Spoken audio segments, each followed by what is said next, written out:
अस्सलाम वालेकुम, welcome to the fresh episode of the tech show. So finally आज Friday है, परसों संडे है। संडे को मेरी Q&A की वीडियो आती है, तो अगर आप लोगों का किसी किस्म का कोई भी क्वेश्चन हो नीचे कमेंट कर दीजिएगा।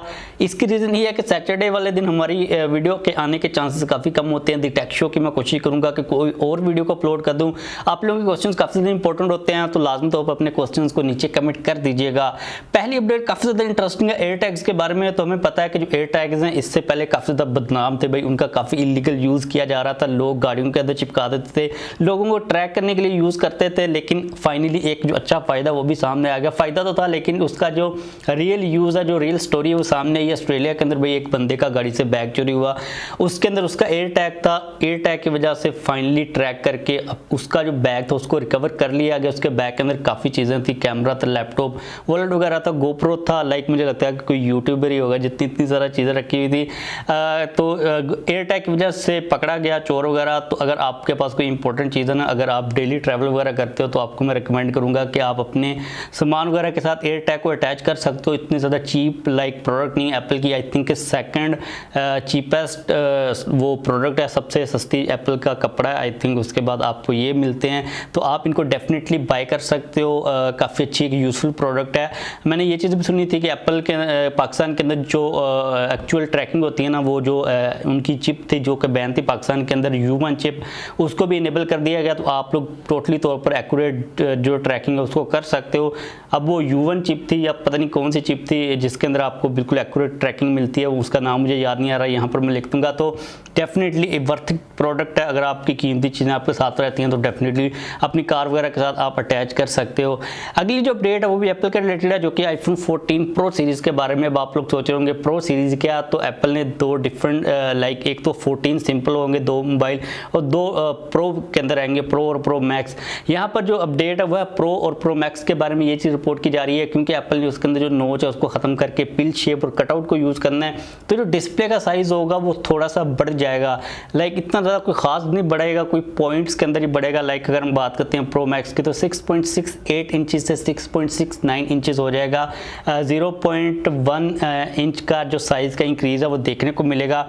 इसके अलावा अगर हम बैक साइड के ऊपर बात करते हैं तो जो डिज़ाइन है वो सिमिलर ही होने वाला है, चाहे वो प्रो हो चाहे वो सिंपल वाला 14 हो 14 मैक्स हो। तो एक बड़ा अपग्रेड यही होने वाला है। तो लेट्स सी कि एक्चुअल में जो लुक आती है ना इस कटआउट के साथ वो किस किस्म की आती है। एक चीज़ कही जा रही है कि जो कटआउट का साइज़ होगा ना वो बड़ा होगा, लाइक नॉर्मल से थोड़ा सा बड़ा होगा। इतना ज़्यादा बड़ा ना होगा कि भाई फर्स्ट टाइम देखने के अंदर वो बदा लगे। जिस तरह होंडा सिविक बिकती है भाई उस तरह आईफोन भी बिकते हैं, तो इतनी ज़्यादा खास टेंशन नहीं है। लेकिन थोड़ा सा अगर वो छोटा और रीजनेबली, एप्पल ये ना करे कि इस साल उसको बड़ा कर दे और अगले साल भाई 15 सीरीज़ के अंदर उसको छोटा कर दे। लाइक आपको पता है कि मार्केटिंग के लिए कंपनीज कर रही होती हैं, लेकिन जो डिस्प्ले का साइज़ है वो डेफिनेटली थोड़ा सा तो बढ़ने ही वाला है। अगली अपडेट है पोको के बारे में। तो पोको की जो मल्टीपल डिवाइसेज है ना ग्लोबल मार्केट के अंदर आने वाली हैं, इधर उधर पता नहीं कौन कौन सी लिस्टिंग के ऊपर लिस्ट हो रही थी। अगर हम बात करते हैं मोस्ट इंपॉर्टेंट फ़ोन की तो वो है Poco F4। Poco F4 GT Pakistan के अंदर आ रहा है, उसकी प्री बुकिंग वगैरह के बारे में हम लोग बात कर चुके हैं। लेकिन वो थोड़ी सी अपर कैटेगरी का फ़ोन है। जो पोको F4 सिंपल होगा वो हमारे लिए ज़्यादा इंपॉर्टेंट है, स्पेशली तौर पर जो पोको F3 था। उसके बाद पोको F4 की जो डिमांड है उसके बारे में जो क्वेश्चन है आप लोगों की तरफ से काफ़ी आते रहते हैं, तो वो भी इधर उधर लिस्ट हो रहा है। कुछ मार्केट्स के अंदर उसको बहुत जल्द लॉन्च किया जा रहा है, तो हम लोग उम्मीद कर सकते हैं कि पाकिस्तान की मार्केट के अंदर भी ये जल्दी आ सकता है। कुछ पोको के फ़ोन्स के बारे में ये चीज़ कही जा रही है कि जो रेडमी 11T प्रो होगा ना उसका भी रीब्रांडेड वर्जन कोई पोको की ब्रांडिंग के साथ आ सकता है। उसके बारे में अभी तक इतनी ज़्यादा डिटेल सामने नहीं आ रही। लेट्स सी कि पोको वाले क्या करते हैं। इसके बाद नेक्स्ट अपडेट है रियलमी के बारे में। तो रियलमी 9 4G और रियलमी 9 5G को यूरोप की मार्केट के अंदर लॉन्च कर दिया गया। आप लोगों की तरफ से रियलमी 9 के बारे में काफ़ी ज़्यादा क्वेश्चन आते रहते हैं। हम लोग पहले भी बात कर चुके हैं कि रियलमी 9 और 9 प्रो जो है ना वो पाकिस्तान के अंदर आ सकते हैं, क्योंकि रियलमी की इस दफ़ा समझ नहीं आई इतनी खास ज़्यादा। उन्होंने रियलमी 9i को पाकिस्तान के अंदर लॉन्च किया जो कि बेस वेरिएंट था, और जो रियलमी 9 प्रो प्लस था सबसे हाई एंड वेरिएंट उसको पाकिस्तान के अंदर लॉन्च कर दिया हुआ। जो बीच वाले वेरिएंट्स हैं वो अभी तक आए नहीं है और आने के चांसेस हो सकते हैं डेफिनेटली, क्योंकि जो रियलमी के फोन्स के दरमियान में गैप है ना वो काफ़ी ज़्यादा मौजूद है। तो अगर हम बात करते हैं यूरोप की मार्केट की तो उन्होंने 4G रियलमी 9 और रियलमी 9 5G को लॉन्च कर दिया हुआ। जहाँ तक बात है डिज़ाइन की तो आपको kind of similar he design मिलेगा। रियलमी 9 के अंदर आपको एमोलेड डिस्प्ले मिलता है 90 हर्ट्ज के रिफ्रेश रेट के साथ। स्नैपड्रैगन 680 का प्रोसेसर है। अब ये सेम वही प्रोसेसर है जो कि हमें इससे पहले रियलमी 9i के अंदर प्रोवाइड कर दिया गया है। 108 मेगापिक्सल का बैक साइड के ऊपर मेन सेंसर है, 5000 mAh बैटरी के साथ 18 वाट की फास्ट चार्जिंग की सपोर्ट है। इस स्मार्टफोन की प्राइस ग्लोबल मार्केट के अंदर, यूरोप के अंदर बन रही है 54,000, और अगर ये पाकिस्तान की मार्केट के अंदर आता है ना तो भाई इसकी प्राइस इतनी ही होगी, इससे कम आई डोंट थिंक कि होगी। और अगर ये 54,000 के अंदर आता है तो क्या आप इसको बाय करोगे? नीचे कमेंट कर सकते हो। मुझे लगता है कि इसको 50 से नीचे आना चाहिए अगर ये पाकिस्तान के अंदर आता है तो। जो Realme 9 5G है उसके अंदर अगर हम स्पेसिफिकेशंस के ऊपर देखते हैं तो LCD डिस्प्ले है, वहाँ पर AMOLED डिस्प्ले नहीं है, 120 हर्ट्ज का रिफ्रेश रेट है, स्नैपड्रैगन 695 का प्रोसेसर यहाँ पर भी यूज़ किया गया है। अब समझ नहीं आती कि ये जो स्नैपड्रैगन 680 और 695 है भाई इतना ज़्यादा यूज़ क्यों किए जा रहे हैं, लेकिन हर जगह के ऊपर कंपनीज इन्हीं प्रोसेसर को ही लगा रही हैं। 50 मेगापिक्सल का मेन सेंसर है, 5000 mAh की बैटरी के साथ, अगेन 18 वाट की फास्ट चार्जिंग की सपोर्ट है। और ये वाला जो 5G वाला वेरियंट है ना ये सस्ता है as compare to 4G variant, क्योंकि इसकी प्राइस 50,000 बन रही है, 4G वाले की 54 बन रही थी। 5G वाला ना ही आए पाकिस्तान के अंदर क्योंकि भाई जो AMOLED डिस्प्ले यहाँ पर मौजूद नहीं है। स्नैपड्रैगन 680 से पहले हमें अबव 50,000 मिल ही रहा है, तो अगर ये आता है ना तो ये अबव 50,000 ही जाएगा। आप अगर इन स्पेसिफिकेशंस के साथ इसको बाय करते हो तो इसकी प्राइस कितनी होनी चाहिए? मुझे लगता है 45 से 50 के दरमियान होनी चाहिए 4G वाले वेरिएंट की। क्या आप अगर ये आता है तो आप इसका वेट करोगे या फिर नहीं करोगे? नीचे कमेंट कर सकते हो। अभी तक के लिए कोई अपडेट नहीं है कि Realme 9 को या फिर 9 Pro को पाकिस्तान के अंदर लेके आएगा या फिर नहीं लेके आएगा।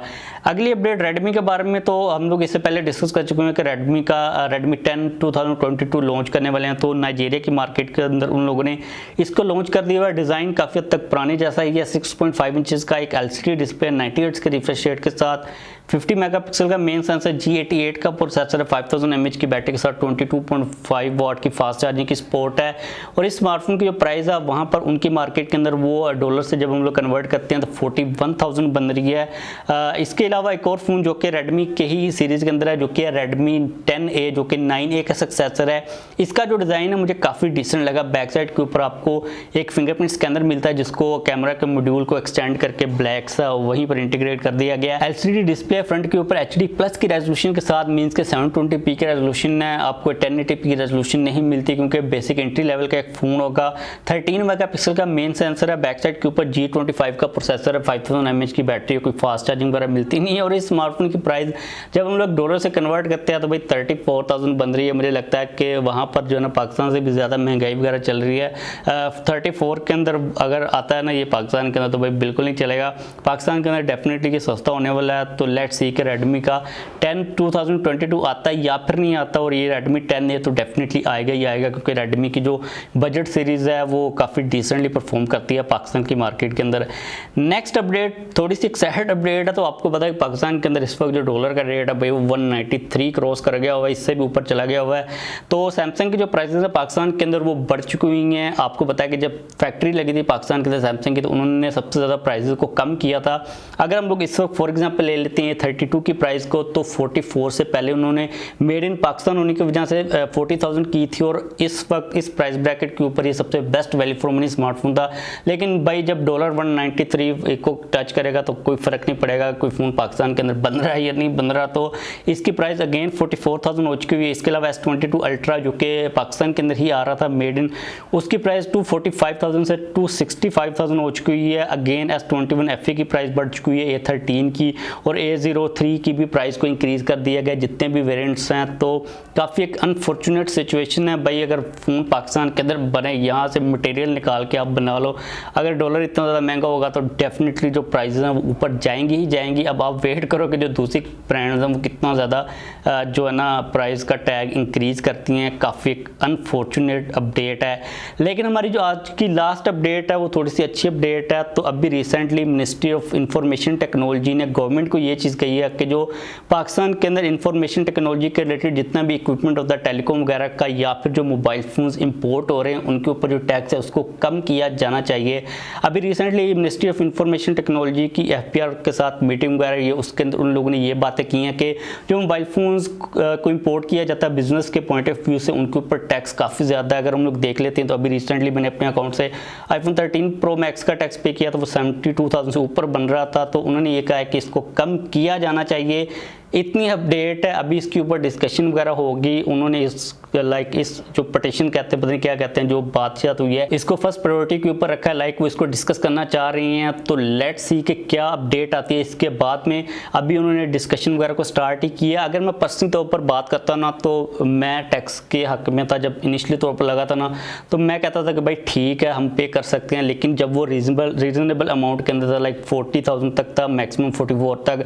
लेकिन इस वक्त जो अमाउंट है भाई, उसके ऊपर कोई भी एक सेंसिबल आदमी ये नहीं कह सकता है कि ये जस्टिफाइबल है। इतना ज़्यादा टैक्स बिल्कुल भी नहीं होना चाहिए। और भाई शुक्र करो कि ये जो है ना, ये पाकिस्तानी रुपीज़ के अंदर है, डॉलर के अंदर नहीं है। अगर डॉलर के अंदर होता तो भाई अभी पता नहीं कहाँ तक पहुँच जाता। तो मुझे पर्सनली तो ये लगता है कि इसको अराउंड 40 तक मैक्सिमम होना चाहिए, इससे ज़्यादा नहीं होना चाहिए। क्योंकि अगर आप $500 का मार्क क्रॉस करते हो ना, तो भाई बहुत ज़्यादा अमाउंट पड़ जाती है। चाहे आपका फ़ोन फिर ऊपर कितना भी निकल जाए, तो बिल्कुल भी जस्टिफाइबल नहीं है। इसके बाद जो चीज़ें सामने आ रही हैं ना, काफ़ी अजीब लोग प्रोसेसर्स को यूज़ कर रहे हैं। कुछ तो जैज़ डिजिट 4G को ढूंढ रहे हैं और कुछ डिवाइसेस को ढूंढ रहे हैं। वो जो डिवाइस के बारे में मैंने बात की थी ना, आप लोगों में से काफ़ी ज़्यादा लोगों ने मुझे बताया था उस डिवाइस के बारे में, तो थैंक यू वेरी मच। उसको मैं खुद बाय करने के बारे में भाई सोच रहा हूँ। मैं भी कोई अपग्रेड करूँगा, फिर अपना जो फ़ोन है ना, फिर मैं तो नोट VT चला रहा हूँ। इसके अलावा उन्होंने ये कहा कि जो लैपटॉप्स वगैरह उनके ऊपर भी टैक्स को कम किया जाना चाहिए। लैपटॉप्स के ऊपर ऐसे इतना कोई ख़ास है नहीं, और ना ही पाकिस्तान के अंदर कोई लैपटॉप्स की इतनी ज़्यादा मार्केट है। हाँ, जो मैकबुक्स वगैरह इनके ऊपर वैसे इतनी ज़्यादा टैक्स नहीं होता। जो दुबई के अंदर प्राइसेस होती हैं थोड़ा बहुत उनमें से ऊपर होता है, क्योंकि इंपॉर्टेंट अपना मार्जिन रखना होता है। तो जैसे कि अपडेट आएगी आप लोगों को डेफिनेटली इस चैनल के ऊपर मैं प्रोवाइड कर दूंगा। दुआ शुआ करें कि कोई तो अच्छा काम हो जाए। इस वीडियो को खत्म करते हैं। जैसे पहले वीडियो को लाइक कर दीजिएगा, चैनल को भी लाजमी तौर पर सब्सक्राइब कर लीजिएगा। और आप लोगों का अगर कोई भी क्वेश्चन हो तो Q&A वाली वीडियो के लिए नीचे कमेंट लाजमी तौर पर कर दीजिएगा।